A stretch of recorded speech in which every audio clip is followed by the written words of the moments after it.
The detective. Mark Donovan wasn't the kind of cop who trusted instinct over evidence. He was a man of experience. 20 years with the Chicago PD had taught him that truth lived in the smallest details. Sometimes it was a faint shoe print on damp ground, sometimes a barely visible scratch on a doorframe. That morning he stood inside the Riverside Plaza's fitness room, eyes scanning the crime scene. Mason's body was gone, but the air still carried the weight of violence. Shoe prints smudged the floor, sweat and blood stained the mat. But the key was the torn fabric. Dark, heavy material, probably from a jacket. The lab still needed to run tests, but Donovan already knew this was important. He crouched beside the machine, replaying the scene in his mind. The killer was skilled, he murmured. No weapon, no witnesses. Too clean. Someone who's done this before. The young officer at his side frowned. You think it was a hit? I think, Donovan replied, standing. This man has killed before. Back at his office, among stacks of files and crime scene photos, Donovan spread out everything on Mason. A businessman muscling into rival territory. Competitors hated him. Politicians despised him. The criminal underworld wanted him gone. But who ordered it? Donovan thought. Cases like this rarely solved themselves quickly. A real pro left no trace. But this time, he had that scrap of fabric. Proof the killer wasn't flawless. Meanwhile, Jonathan sat in his office on the 25th floor of Harrison Development Group. His phone buzzed with a message from Harrison. Good work. Contracts are ours. Meet tonight. Jonathan slipped the phone back into his pocket, but felt no satisfaction. Just unease. He knew he'd slipped. If the police found that thread, everything could collapse. That day Donovan interviewed the hotel staff, concierge, guards, cleaners. Everyone had seen Mason. No one saw anything strange. Which only confirmed his theory. The killer was trained. Reviewing the surveillance footage, Donovan spotted a man in a cap, plain clothes, walking in and leaving later that night. The face wasn't visible. The camera caught only a partial profile. Donovan froze the frame, staring at it. His gut told him, this was the man. That evening Jonathan had dinner with his family. Sarah chattered about her drawing. Michael bragged about his baseball practice. Melissa smiled at the kids, but her eyes kept drifting to her husband. You're tense, she said quietly. Just tired, he replied.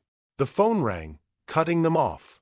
Jonathan stepped into the hall to answer. Harrison's voice came through the line. We're celebrating tonight at Eclipse. Be there at 9. And look like everything's under control. Jonathan agreed. He always looked in control, even when he was burning inside. That night Donovan sat in his office, going over old cases, unsolved murders from the past 5 years. Different cities, different victims, but the method was the same. We've got a serial, he whispered. And this time I'll find him. He looked at the scrap of fabric sealed in its bag. More than evidence. It was an invitation to the hunt. In the Reeves home, silence lingered. As Melissa climbed the stairs, something caught her eye, a glint of metal in Jonathan's jacket pocket. She reached in carefully, pulling out a small key, unmarked. She didn't know what it unlocked, but she felt it opened the door to another life, hidden from her. That night, 2 worlds, the detectives and the families, began to draw closer, unseen but inevitable. Double life. Jonathan had always believed he could control the world around him. His career, his family, even his secret killings, everything was built on cold calculation. But lately he felt that control slipping away, like sand through his fingers. By day he sat in his office, signing papers, smiling at clients. By evening he played with his children, watched shows with Melissa. And at night, he drove into the darker corners of the city to do the work he was paid to do. It was a game of 2 realities. And with each passing night, the transition between them grew more dangerous. The next job came from Harrison. Eliminate a young lawyer who had dug too deeply into construction contracts. His name was Aaron Fields. It has to look like an accident, Harrison said in his office, heavy with the smell of expensive whiskey and leather chairs. You know how to handle it. Jonathan nodded silently. He knew. But for the first time in a long while, one question haunted him. How much longer? That night he waited for Aaron near the garage of a high-rise. When the man slid into his car, the brakes suddenly failed. A scream of metal, shouts, and then silence. Jonathan stood in the shadows, watching. People poured out of the building, calling for help. Aaron was already dead. Everything looked perfect. But inside, Jonathan felt something crack. Meanwhile, Donovan was working his thread. The lab confirmed. The fabric scrap belonged to a limited edition jacket, only a few dozen sold in Chicago. Donovan ordered the list of owners. One name stood out. Jonathan Reeves, executive director of Harrison Development Group. "Well, Mr. Reeves," Donovan murmured, staring at his photo in the file, "let's see what skeletons you've got in the closet." At home, Melissa stumbled upon another disturbing clue. The same key she had found in Jonathan's jacket pocket kept gnawing at her thoughts. One day, while he was on a business trip, she drove his car and searched the trunk. Beneath the lining, she found a small safe. She slid the key in.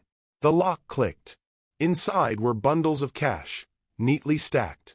Next to them, several small bags filled with latex gloves, wire, and a pistol. Melissa's breath caught. The world she thought she lived in split down the middle. She closed the safe, put everything back in place. Her hands trembled. For the first time, she realized her husband was not the man he pretended to be. When Jonathan came home late that night, he found Melissa in the kitchen. She was sitting in the dark, the refrigerator light casting a pale glow across her face. "You've changed, Jonathan," she whispered. "I don't recognize you anymore." He froze, panic rising in his chest. "I'm just tired. Work takes its toll."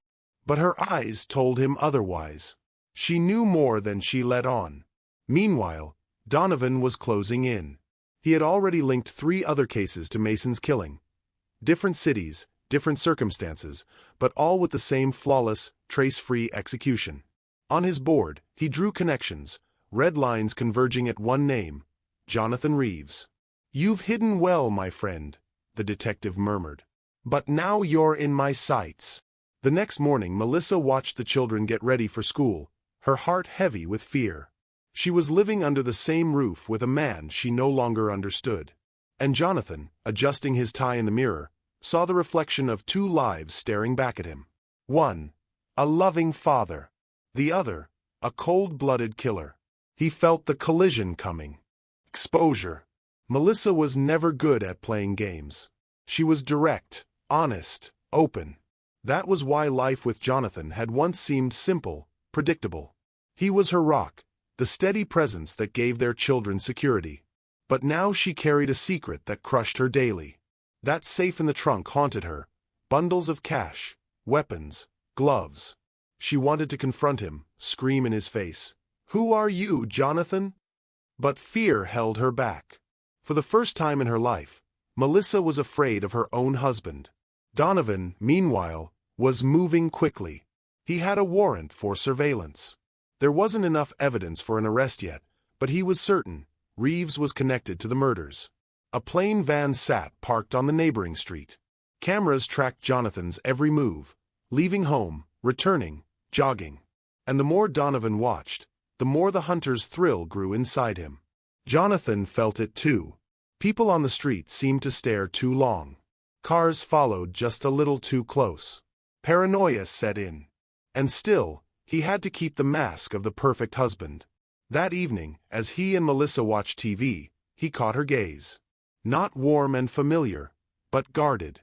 She was no longer the wife he could trust blindly. He thought, she knows something. Melissa began her own investigation, quietly checking his phone, carefully searching his pockets. In one of his folders in the closet, she found a city map with strange markings, red circles drawn around different neighborhoods. She didn't know what they meant, but deep inside, she suspected, they were tied to the murders shaking the news. At night, while Jonathan slept, she sat in the kitchen staring at the map, feeling as if she were standing on the edge of a pit she could never climb out of. That same week, Donovan got a breakthrough. At the accident that killed Aaron Fields, forensics had lifted a partial fingerprint from the brake line. Nearly wiped, but enough for the system to find a match. A name appeared on the screen: Jonathan Reeves. Donovan clenched his fist. Finally! At the next family dinner, the children laughed and joked. Melissa forced a smile. But Jonathan could see the coldness in her eyes. "Everything okay?" he asked. "Of course," she said. But her voice trembled.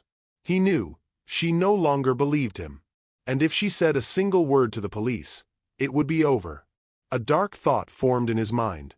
Would he protect his secret life at the cost of his family? That same night, Donovan personally tailed Jonathan. He watched as Reeves left his house, drove to a derelict warehouse, and disappeared inside. Donovan checked his watch and made a note. This place could be the key. He ordered his team to prepare a search warrant. Back at home, Melissa sat alone. She opened the safe in the car once more. This time she couldn't stay silent. She snapped photos of the money and the weapons with her phone. Her hands were shaking, but she knew tomorrow she would go to the police. And when she did, Jonathan's world would fall apart. The hunt. Night had fallen over Chicago. The streets were empty, the streetlights stretching long shadows across the pavement. Jonathan moved quickly through the dark alleys, feeling the weight of time pressing down on him. His latest job was nearly finished, but his instincts screamed he wasn't alone. He knew the detective was on his trail. Mark Donovan wasn't someone who could be fooled, and that thought gnawed at him.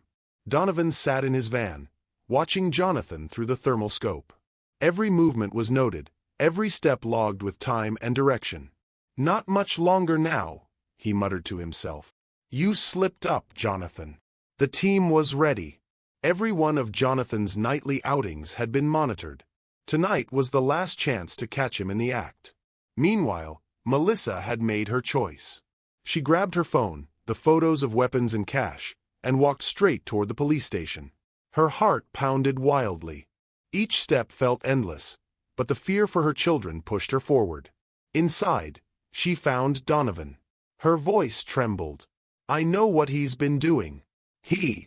He's a killer." Donovan studied the photos, his face grave. "You did the right thing," he said. "But now we have to move fast." Jonathan stepped into an abandoned warehouse. The beam of his flashlight cast long, jagged shadows on the walls. His pulse was racing, but his expression stayed cold. He wasn't afraid, only cautious. Then came the sound, the scrape of metal, footsteps behind him. "Jonathan Reeves." The voice was calm but cutting. Donovan stepped into the light, gun in hand. Jonathan slowly raised his hands. "Mark, No explanations," Donovan cut him off. "It's over." At that moment, Melissa appeared in the doorway, holding out her phone with the photos. "He's a murderer," she said. "I've documented everything." Jonathan froze. His heart pounded in his chest. His family and the law stood before him together. "Melissa," he whispered. "It's done," she replied. "There's no going back." Donovan placed a firm hand on Jonathan's shoulder. "Sit down. The hunt is over." Outside, Chicago lay quiet, streetlights reflecting off the damp asphalt. Jonathan Reeves, a father, a husband, and a cold-blooded killer, now stood at the edge of his downfall. The detective had won, and his own wife had become the final witness who tore away the mask. And the silence around them grew deafening, carrying only one truth: the double life had ended. The fall. Jonathan sat in the dark interrogation room, the desk lamp casting sharp shadows across his face. Only minutes ago, he had been left alone with Donovan and Melissa. Now everything was finished. "Jonathan Reeves," the detective said evenly, "we know everything." Jonathan stayed silent. The mask had shattered. He was no longer the successful businessman, the shadow that slipped through the city at night. Now he was just a man facing justice. "Melissa," he whispered, but she turned away. She could no longer see him as her husband, only as the man who had betrayed everything: family, children, trust itself. Hours later, the police were taking statements and sorting evidence. Donovan meticulously assembled the case. Melissa's photos, the weapons, the cash, the fingerprints, the camera footage. Piece by piece, the full picture came together. No more watching, Donovan said quietly, closing the file. The court will finish it. Jonathan didn't protest. Inside, there was no fear, no hope. Only emptiness. Melissa returned home to where Sarah and Michael were waiting. She embraced her children, her eyes locked on theirs. Her hands trembled, but her heart carried a new strength. "We'll get through this," she told them. "It's going to be okay." The children didn't understand everything, but they felt their mother's warmth. And that was enough to move forward. Donovan left the precinct, staring at the city through the hazy glow of the streetlights. He knew Jonathan would never again see his children, never again taste the freedom he had misused. "Game over," he murmured. Jonathan Reeves served his sentence. Sitting in his cell, he remembered every life he had taken, every lie he had told, every smile he had given his family. Now it all seemed like it belonged to someone else. Only two paths remained. One, to seek redemption. The other, to fade into the shadows of memory. But outside those prison walls, in the warmth of their home, Melissa and the children began a new life. Without fear, without shadows, without masks. Though they had lost a father, they had found something greater. Freedom. Freedom from lies, from violence, from the darkness.